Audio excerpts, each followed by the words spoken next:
வணக்கம். நான் இன்னைக்கு ரவா கேசரி எப்படி பண்ணுறதுங்கிறத பற்றி காமிக்க போகிறேன். நீங்கள் பாருங்க. இப்போ அடுப்பை பற்ற வச்சுக்க போகிறேன். அடுப்பை பற்ற வச்சுட்டு கொஞ்சமாக நெய் விட்டுக்கணும். நெய் விட்டு அதில் முந்திரி பருப்பு அதை கொஞ்சம் வறுத்துக்கணும். கொஞ்சம் ப்ரௌன் கலராக லைட்டாக வராப்பில் வறுத்துக்கணும்.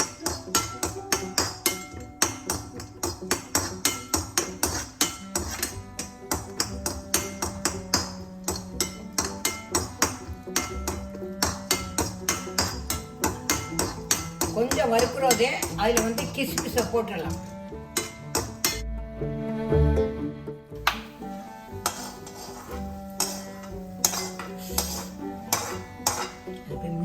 கிஸ்மிஸ் அடுப்பை பற்ற வச்சுக்கணும். கொஞ்சமாக நெய் விட்டு நான் அளவு சொல்லலை. ரவை ஒரு கப்பு. இந்த ஒரு கப்பு ரவையை பாருங்க, ஒரு கப்பு ரவை எடுத்திருக்கேன். இந்த ஒரு கப்பு ரவையை கொஞ்சம் லைட் ப்ரௌன் கலர்ல வறுக்கணும்.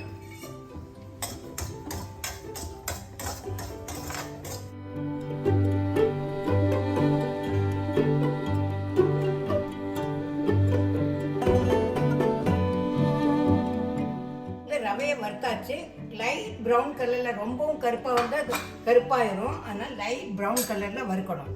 அதுக்கப்புறம் இப்போ முதல்ல ஒரு கப் ரவைக்கு 2.5 கப்பு தண்ணி விடணும். 1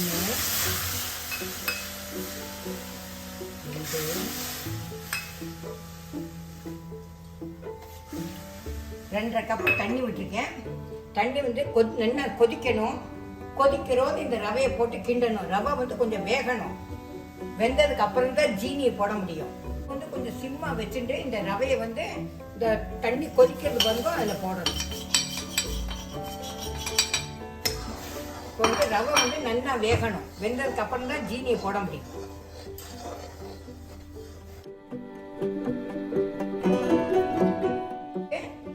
ரவை நல்லா வெந்துடுக்கும். இப்போ அதில் ஜீனி போடணும். நான் ஒரு கப்பு ரவை எடுத்திருக்கேன். அதுக்கு 1.5 கப்பு ஜீனி போடுறேன். உங்களுக்கு 2 கப்பு வேணாலும் ஜீனி போட்டுக்கோங்க. எனக்கு கொஞ்சம் இதுதான் கரெக்டாக இருக்கும் தோன்றது. அதனால நான் 1.5 கப்பு தான் போட்டிருக்கேன். போட்டுட்டு இது நல்லா கிண்டணும். முதல்ல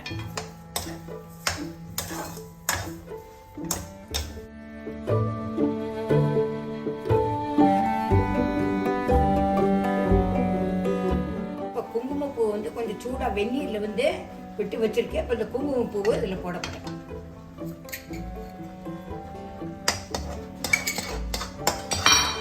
கலருக்காக போடலாம்.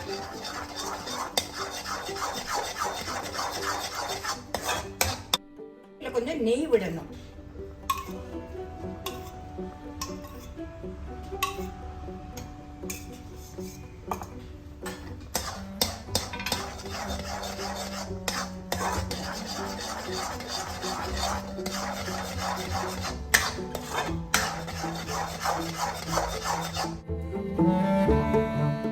ஏலக்காயை பொடி பண்ணி வச்சிருக்கேன். அதை முதல்ல கொஞ்சம் தூவிக்கணும்.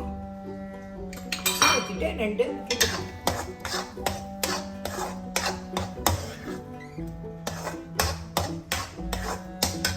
அப்புறம் வறுத்து வச்சுக்கிற கிஸ்மிஸும் முந்திரி பருப்பு போடணும். போட்டுட்டு 2 கிண்டிக்கணும். கொஞ்சம் தளரா இருக்கும். ஆறினவுன்னு நல்லா கெட்டியாகும். அப்புறம் ஒரு இதுல டிரான்ஸ்ஃபர் பண்ணிக்கலாம்.